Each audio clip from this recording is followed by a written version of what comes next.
Udhna Navsari road पर कल दोपहर हुई नशरंग हत्या के मामले में कालू सिंह और मोहन सिंह नाम के दो आरोपी पांडेसरा पुलिस स्टेशन में पेश हुए।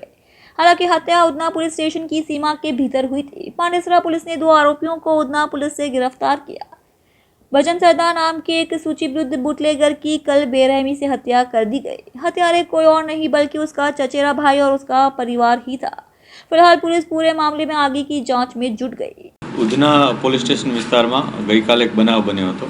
આ હત્યાના બનાવમાં મૂળ 4 આરોપીઓ સ્થળ ઉપર હતા અને 2 આરોપીઓ કોન્સ્પિરસીમાં હોવાનું ફરિયાદીએ પોતાની ફરિયાદમાં નોંધાવ્યું હતું।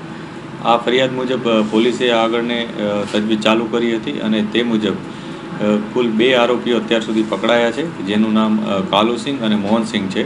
જે આ બંને આરોપીઓ તે વખતે જે હત્યાના બનાવમાં સ્થળ ઉપર હાજર હતા અને તેઓ આ જે ભોગ બનનાર છે એના ઉપર એટેક કરવામાં તેઓ સામેલ હતા।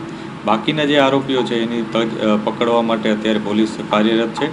અલગ અલગ આરોપીઓ માટે જુદી જુદી ટીમો બનાવી છે। આ ટીમો પોતાની રીતના એના ઉપર વર્કઆઉટ કરી રહ્યા છે અને આરોપી જલ્દીથી જલ્દી પકડાઈ જાય એ માટેના પ્રયાસો ચાલુ છે। અત્યારે જે આરોપીઓ પકડાયા છે એમાં એકનું નામ કાલુ સિંહ છે અને એકનું નામ મોહન સિંહ છે।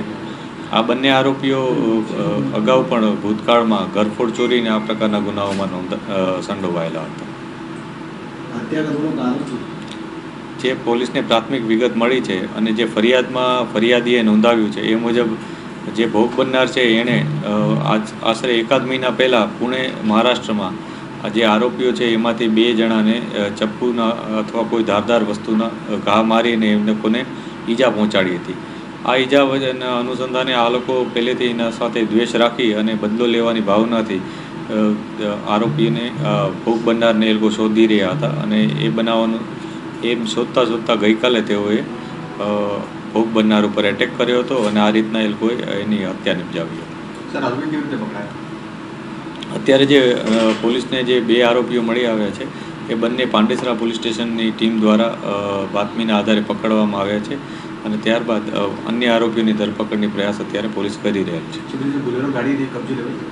અત્યારે જે ગાડી છે એની શોધખોળ પોલીસ કરી રહેલ છે અને જે ગાડી કેટલીક વિગતો અમને મળી પણ છે, પરંતુ એકવાર એને કન્ફર્મ અને વેરીફાઈ કર્યા બાદ જ અમે એના ઉપર આગળની કાર્યવાહી કરી શકીશું। અત્યારે પોલીસ તમામ ઇન્ફોર્મેશન ગેધર કરી રહી છે, કેમ કે જે ફરિયાદી છે એ અલગ અલગ વાતો પોલીસને જણાવી હતી અને એમની ફરિયાદમાં એ લોકોએ અગાઉનો જૂનો ઝઘડો એનો જ ઉલ્લેખ કરેલો હતો। એટલે આ લોકો વચ્ચે અગાઉ કોઈ વિવાદ થયો હતો, કોઈ બાબતના ચર્ચા થઈ હતી, સામસામે કોઈ અરજી થઈ હતી અથવા એકબીજાની સામે કોઈ ગુના નોંધ્યા હતા કે નહીં, આ તમામ બાબતે પોલીસ તપાસ કરી રહેલ છે। ફરિયાદી અત્યાર સુધી પોલીસને આવી કોઈ બાબત જણાવી નથી કે ખંડણીની છે કે નહીં, પરંતુ એની કોઈ પણ એવી રજૂઆત હશે અને કોઈ પણ બાબતમાં જો તથ્ય હશે તો તે અનુસાર અમે કાર્યવાહી કરીશું।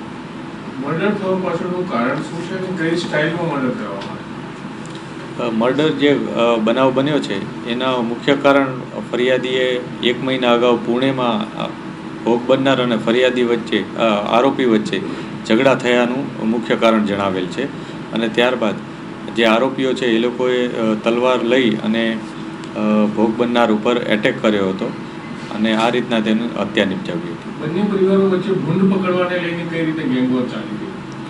આ કોઈ અત્યારે જે માહિતી છે એમાં કોઈ ગેંગવોરની કોઈ બાબત નથી। આ જે આરોપીઓ છે એકબીજાના સગા છે, એકબીજાના પરિચિત છે, વર્ષોથી એકબીજાને ઓળખે છે, એકબીજા સાથે મુલાકાતો કરે છે અને એ મુલાકાતો દરમિયાન જ એક વખતે બંને વચ્ચે ઝઘડો પણ થયો હતો। એટલે કોઈ ગેંગવોરનું હજી સુધી પોલીસને કોઈ ઇન્ફોર્મેશન અથવા કોઈ એના બાબતનું તથ્ય મળ્યું નથી। તે છતાં પોલીસ તમામ એંગલથી તપાસ કરી રહેલ છે કે આને પાછળનું શું કારણ છે, કોઈ અન્ય કારણ છે કે નહીં, એના ઉપર પણ અમે ઇન્વેસ્ટિગેશન કરી રહ્યા છીએ। કેટલા આરોપી છે?